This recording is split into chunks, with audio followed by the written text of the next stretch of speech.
Je souhaite qu'on ait une monnaie de réserve mondiale qui appartienne au peuple. L'histoire du développement du Bitcoin est très puissante, et je pense que les peuples du monde auraient intérêt à ne pas vivre dans un système dominé par la monnaie d'un gouvernement particulier.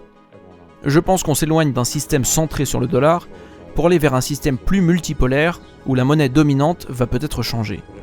Jack Dorsey est un entrepreneur américain. Il est l'ancien PDG de Twitter qu'il a cofondé en 2006.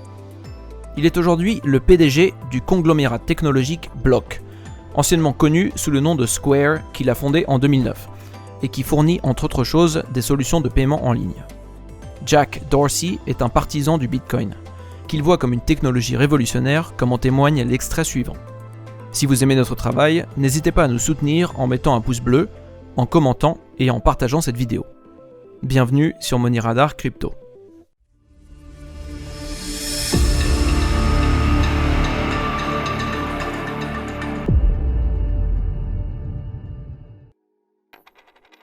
Je ne pense pas que le Bitcoin va littéralement remplacer le dollar, parce que ce dernier existera toujours, mais je pense qu'il risque de devenir plus dominant.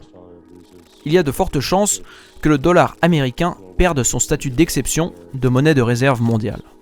À l'avenir, il pourrait être accompagné dans ce rôle par le yuan chinois en deuxième et par le Bitcoin en troisième. Je pense que cette diversité serait un net positif. Je suis évidemment en faveur du Bitcoin à cause de ses propriétés spécifiques. Il est transparent, aucune entreprise ni aucune personne ne le contrôle et aucun gouvernement ne le dirige. Il est résilient et sécurisé, il n'a jamais été piraté et il n'est jamais tombé en panne non plus. Non seulement il a ses caractéristiques qui sont importantes, mais il est aussi contrôlé par ses détenteurs.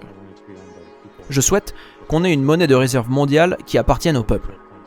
L'histoire du développement du Bitcoin est très puissante, et je pense que les peuples du monde auraient intérêt à ne pas vivre dans un système dominé par la monnaie d'un gouvernement particulier.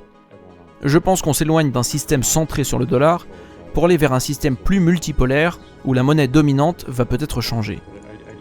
Je crois qu'Internet mérite et nécessite d'avoir sa propre monnaie, une monnaie native, et c'est pourquoi je suis un grand partisan de Bitcoin.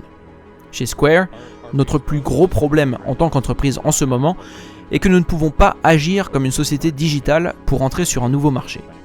Nous sommes obligés d'avoir un partenariat avec une banque locale, et nous devons nous soumettre aux différents environnements d'intégration réglementaire de chaque pays.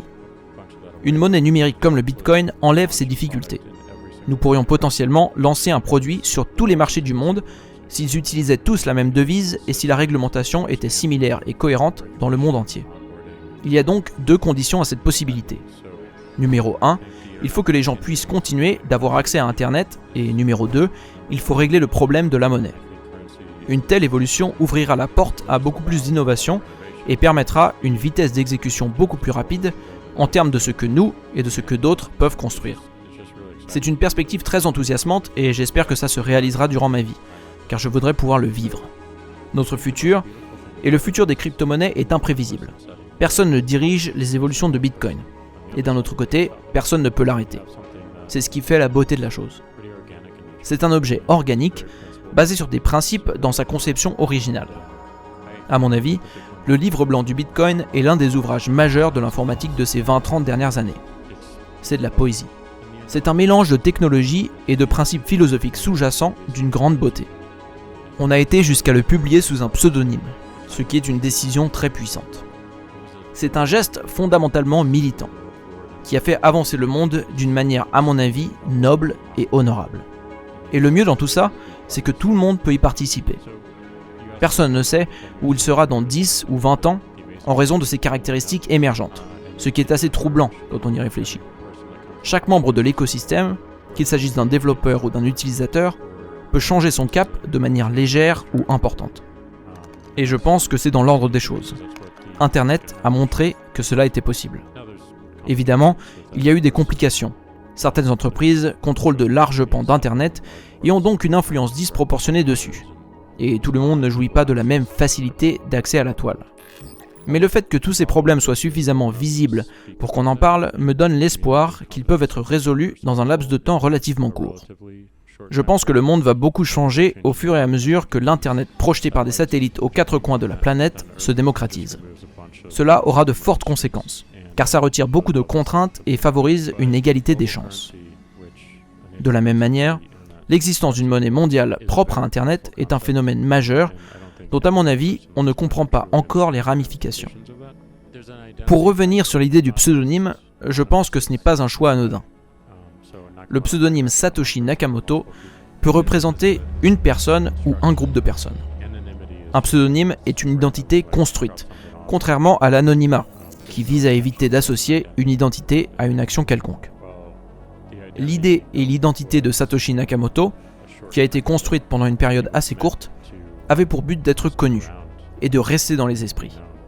Cela est reconnu et cette identité est honorée par la communauté des bitcoiners, comme en témoigne par exemple l'idée d'appeler la plus petite subdivision de Bitcoin Satoshi. Je pense que c'était intelligent d'éviter de créer cette technologie anonymement, mais que ça aurait aussi été une mauvaise idée de le faire sous une vraie identité. Le pseudonyme crée une tangibilité, une forme d'empathie, et donne un côté imaginable à cette personne ou à ce groupe d'humains. Il y a une forme de sacrifice d'ego qui est assez belle. J'espère ne pas me tromper quand je dis que je ferais les mêmes choses que je fais aujourd'hui en tant qu'entrepreneur si mon nom n'y était pas attaché. Malheureusement, le problème, c'est que ça serait impossible à faire légalement avec une société. Si je devais faire plus de choses en open source, ça serait vraiment une option, car je n'aurais pas besoin que ma véritable identité soit associée à mon travail. Le plaisir de l'entrepreneur, dans mon expérience, vient bien plus du fait de réussir à créer quelque chose de bien et de voir les gens s'en servir, plutôt que de voir son nom dans les gros titres. Avoir l'impression d'avoir un impact positif sur le monde est un sentiment assez incroyable et enivrant.